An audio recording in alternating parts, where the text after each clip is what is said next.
Kakantahan ko si Molly kasi nagagalit siya sa akin. Tingnan niyo ah. I wanna run to you. I wanna run to you. I did mas Molly. Good morning, people! Kahit saan ko kayo ilagay?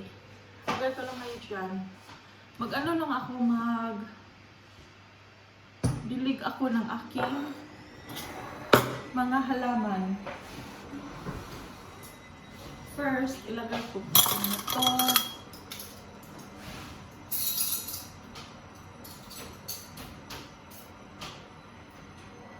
So, Sunday today, wala kaming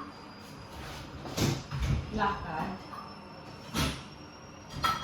Lalakad lang namin si Molly sa race course.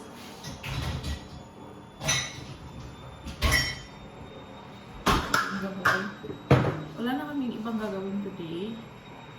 Magdidilig lang ako ng aking mga halaman. Hindi ko alam kung anong tawag sa akin ito.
Yung mga orchid ko, hindi yung isang orchid kasi parang namamatay na siya, pero nagiging patient ako, hinahayaan ko lang siya, tapos dinidiligan ko sila isang beses sa isang linggo.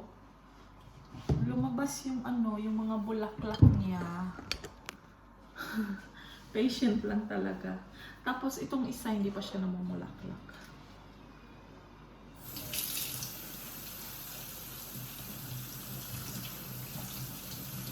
Ito lang ginagawa ko. Wala na akong ibang ginagawa sa mga orchid ko. Binibigyan ko lang sa isang tapos spray. Hindi ko alam kung tama itong ginawa ko, pero ito lang ginagawa ko.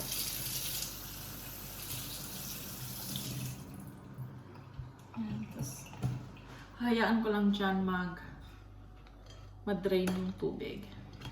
Tapos itong isa, as you can see, wala pa siyang bulaklak. I hope mamumulaklak siya one day. Pero healthy naman siya tingnan, kaya hindi natin alam. One day mamumulaklak siya. Tapos spray.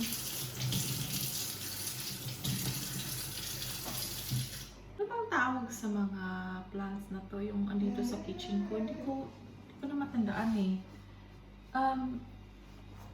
Yun lang yung mga plants na nabubuhay sa akin. Tapos meron pa pala akong iba. Kasi meron pa akong dalawa.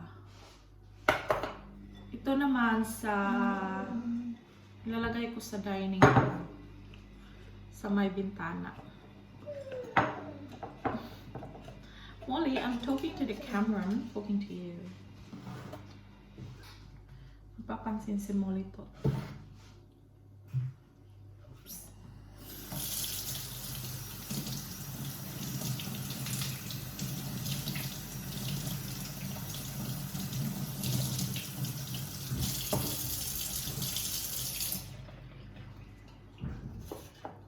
Hindi ko talaga matandaan kung anong tawag sa kanila. Tapos tingnan mo to, oh.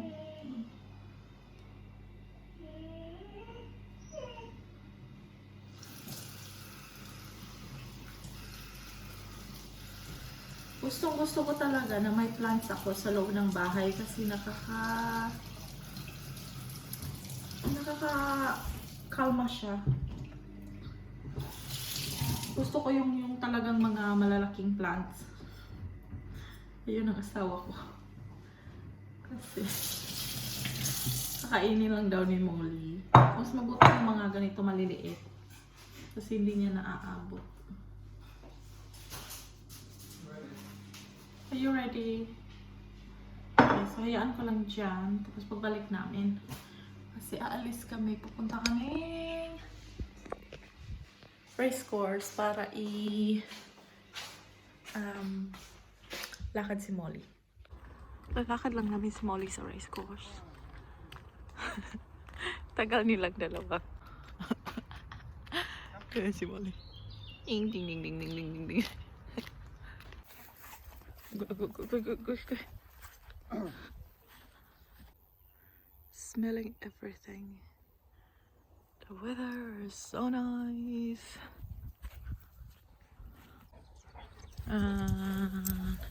There she goes. Tagan mo, tagan. Let's go.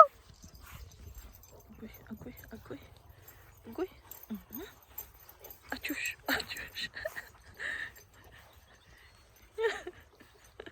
Nawala si Molly.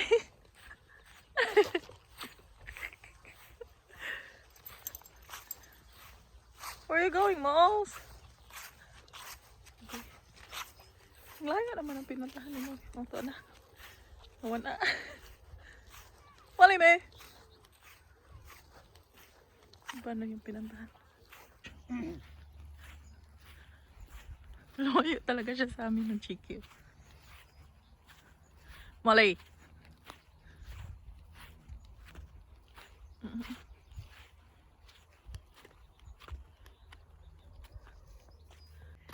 Ang ganda ng weather today.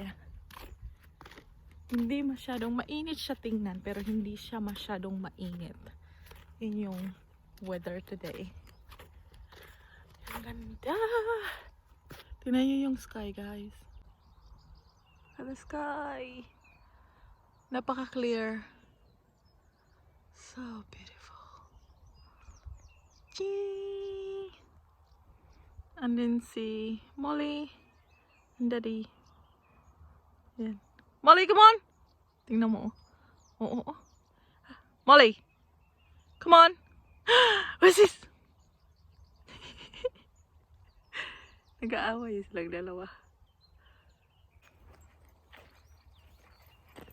Shush.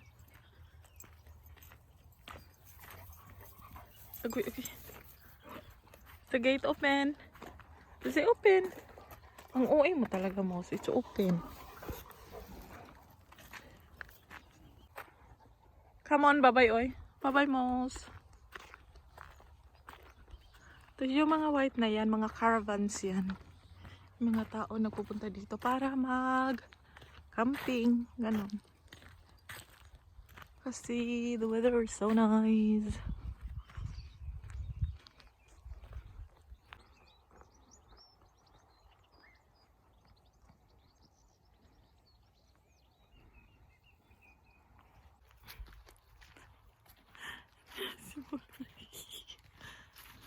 Huy.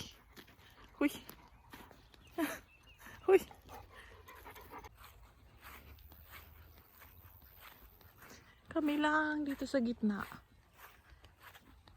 Minsan maganda pag kami lang, pero minsan naman maganda kapag may kalaro si Molly. Pero wala namang care si Molly eh. Takbo lang siya, takbo.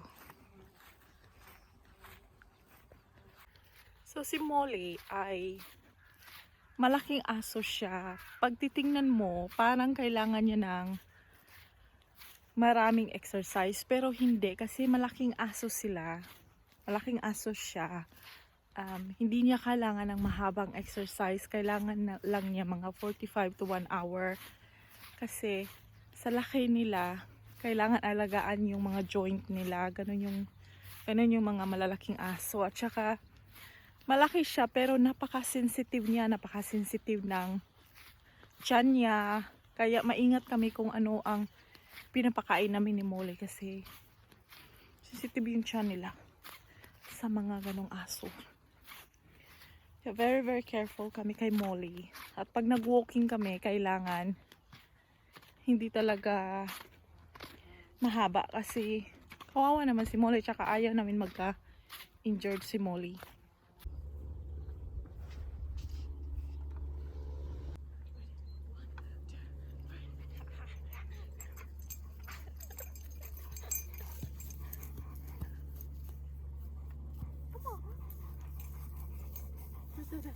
Where's that mouse?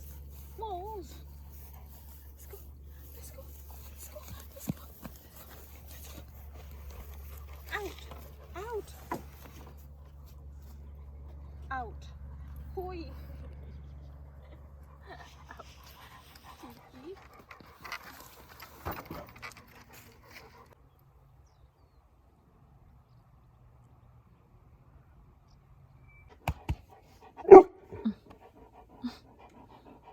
She loves tickles.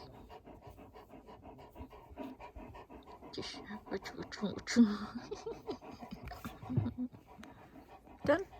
Oh.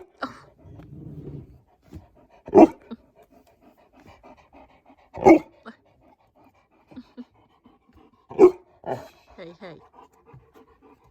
Bye-bye. Bye. Oh, shush. Bye. I'm still hot. And yourself.